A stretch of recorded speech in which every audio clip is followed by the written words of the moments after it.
Howdy mates, how are we all doing? Here's a part 2 video for Wednesday, May 18th, 2022. Right now I'm over at Eden Falls, which is located in the Lost Valley National Park.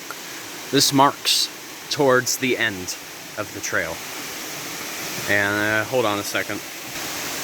There, I had like a little splatter of water that hit me. And it kind of caught me by surprise. So Eden Falls is the end point of this park. As you can see, Eden Falls is absolutely gorgeous. It's shaping the landscape right here. So it's slowly but surely carving in to the limestone as we speak. I can definitely tell this is limestone just based on the rock right here. It has more of like a gray appearance. And not only that, you will also find it's called a chemical sedimentary rock known as chert.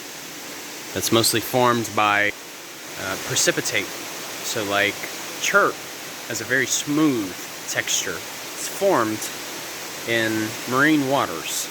So it's a precipitate basically of calcium carbonate in a sense. Same goes for limestone. Now, with that being said, chert also comes from the precipitate of various types of marine exoskeletons that eventually, they precipitate. Now, when I say precipitate, I don't mean as in precipitation of rain. Precipitate is like a chemical reaction. So here's a great example. Say you have salt water, right? So say you're boiling your water or you let it dry up. What happens is once the water dries up, you see the salt.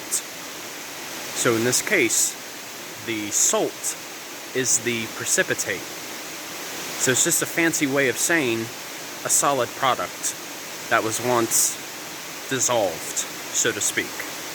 So there's a little bit of chemistry that ties in to our geology. But of course, mostly limestone, in addition to chert, is calcium carbonate. That is the compound that makes up these rocks. It's in the form of CaCO3. So you figure there's calcium, there's carbon, and oxygen. Yeah, it's quite neat.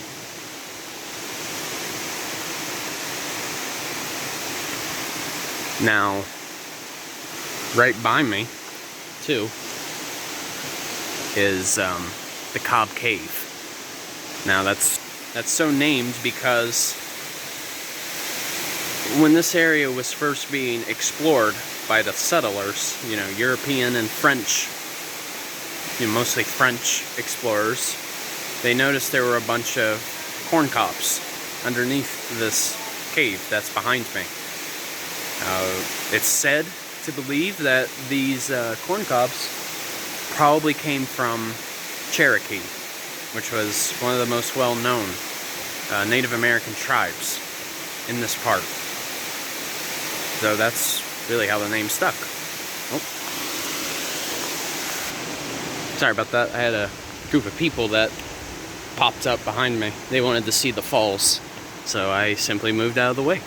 So yeah, here you go. Here is Cob Cave. It is a recess cave. So that means, you see the large slab of basically rock face above me. But then, because of Clark Creek running through here, it literally shaped this whole entire recess cave. Now you may be wondering, why am I calling it a recess cave? Well, it has to do with the fact that the lower bedrock, which is probably mostly shale, easily eroded away. So that's why it's so open like it is. But unlike sandstone and limestone and chert, it's a lot more resistant to erosion. So as a result, that is why we have this recess cave. And in a sense, it has a bit of an amphitheater vibe. It's really, really cool. So alright, you guys. I thought I'd share a piece of that. It feels so good making geology videos again. I've really missed doing that. So, it's always a pleasure. It's alright, you guys. Take care. Enjoy your Wednesday and journey on a journey. It is outwards. Take care, folks. See ya.